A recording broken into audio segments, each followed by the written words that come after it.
नागपुर नाम का गांव महीनों से पानी का इंतजार कर रहा था।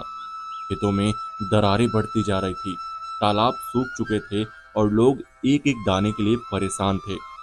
इसी माहौल में रहने वाला युवक अरविंद समझ चुका था कि गांव में अब उसके लिए कुछ नहीं बचा।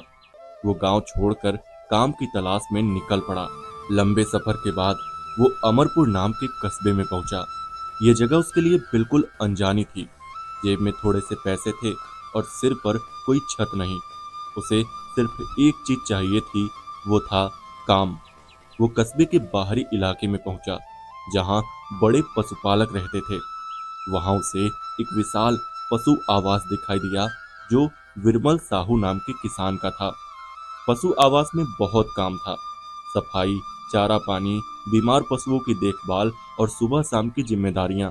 मजदूरी कम थी, लेकिन 2 वक्त का खाना और रहने के लिए एक कोना मिल रहा था। अरविंद के पास कोई विकल्प नहीं था, इसलिए उसने काम स्वीकार कर लिया। दिन गुजरने लगे। अरविंद सुबह सूरज से पहले उठता और पूरे परिसर की सफाई कर देता। वो पशुओं को समय पर चारा पानी देता और बीमार पशुओं की देखभाल भी करता। उसका काम धीरे धीरे पूरे पशु आवास में फर्क दिखाने लगा। पशु पहले से ज्यादा स्वस्थ रहने लगे, दूध बढ़ गया और पूरा माहौल बेहतर हो गया। विरमल साहू ये परिवर्तन महसूस करने लगा और अरविंद की मेहनत को सराहने लगा। कुछ समय बाद उसकी मजदूरी बढ़ा दी गई। कई महीनों की मेहनत और बचत के बाद अरविंद ने एक छोटी कुटिया बनवाई। अब वो गौशाला में नहीं सोता था। ये छोटा सा घर उसके लिए उम्मीद की तरह था। लेकिन उसकी खुशियों के बीच एक नई चिंता आने लगी। अमरपुर गांव में चोरी की घटनाएं बढ़ने लगी थी। रात के समय लोग डरे रहते थे। अरविंद की मेहनत की कमाई उसकी कुटिया में ही रखी थी और वो दिन भर बाहर काम करता था। उसे डर था कि किसी दिन उसकी सारी जमा पूंजी कोई चुरा ले जाएगा। कस्बे में चर्चा थी कि धर्मवीर राणा नाम का अधिकारी लोगों का धन सुरक्षित रखने के लिए जाना जाता है। उसके घर सुरक्षा रहती थी और लोग उस पर भरोसा करते थे। अरविंद ने भी अपनी बचत उसी के पास जमा कर दी। उसे लगा कि अब उसकी मेहनत का धन सुरक्षित है। 2 साल बीत गए। अरविंद अब इतना पैसा जमा कर चुका था कि वो एक छोटा खेत खरीद सके। उसका सपना था कि वो फिर से खेती शुरू करे। एक दिन वो राणा के घर गया ताकि अपनी जमा राशि वापस ले सके, लेकिन राणा ने उसे पहचानने से ही इनकार कर दिया। उसने कहा कि उसके पास कोई प्रमाण नहीं, इसलिए कोई पैसा वापस नहीं दिया जा सकता। अरविंद को एहसास हुआ कि उसने गलत व्यक्ति पर भरोसा किया है।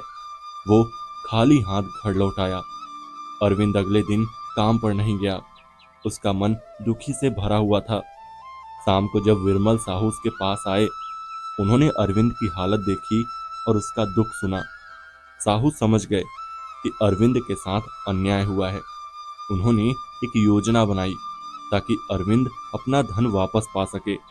अगली सुबह विरमल साहू एक भारी सूटकेस लेकर राणा के घर पहुंचे। उन्होंने कहा कि वो लंबे व्यापारिक सफर पर जा रहे हैं और उन्हें अपनी रकम सुरक्षित रखवानी है। रकम इतनी बड़ी थी कि राणा का लालच तुरंत जाग उठा। उसने पैसे रखने के लिए हामी भर दी। ठीक उसी समय अरविंद वहां पहुंच गया। राणा के चेहरे पर तनाव बढ़ने लगा। उसे लगा कि अगर उसने अरविंद के पैसे नहीं लौटाए तो साहू का भरोसा खो देगा और उसका बड़ा मौका हाथ से निकल जाएगा।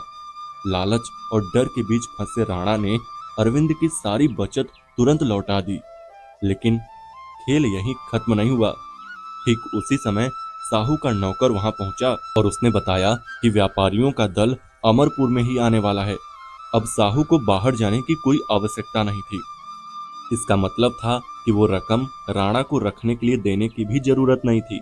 राणा एक पल में ही समझ गया कि वो खुद अपने लालच के कारण हार गया। न साहू की बड़ी रकम हाथ लगी और न अरविंद का धन हड़पने की योजना सफल हुई। उसकी चाल उसी पर उलट गई। अरविंद ने अपनी मेहनत की कमाई वापस पाई। उसकी आंखों में राहत और चेहरे पर नई उम्मीद दिखाई दी। उसने अपने सपने को फिर से जगा दिया। अब वो खेत खरीद सकता था और अपनी पुरानी पहचान खेती में वापस पा सकता था। विरमल साहू ने उसे समझाया कि ईमानदारी से कमाया धन कभी नष्ट नहीं होता। कठिनाइयां चाहे जितनी भी हों, मेहनत हमेशा रास्ता निकाल लेती है। लालच चाहे कितना भी मजबूत हो, उसका अंत हमेशा हार ही होता है। अरविंद की जिंदगी फिर से आगे बढ़ने लगी। उसके कदम अब पहले से ज्यादा आत्मविश्वासी थे। वो जान चुका था कि मेहनत कभी बेकार नहीं जाती और जीवन में संघर्ष जितने भी आए, जीत हमेशा सच्चाई और परिश्रम की ही होती है। तो दोस्तों, कैसी रही ये कहानी हमें कमेंट करके जरूर बताइएगा।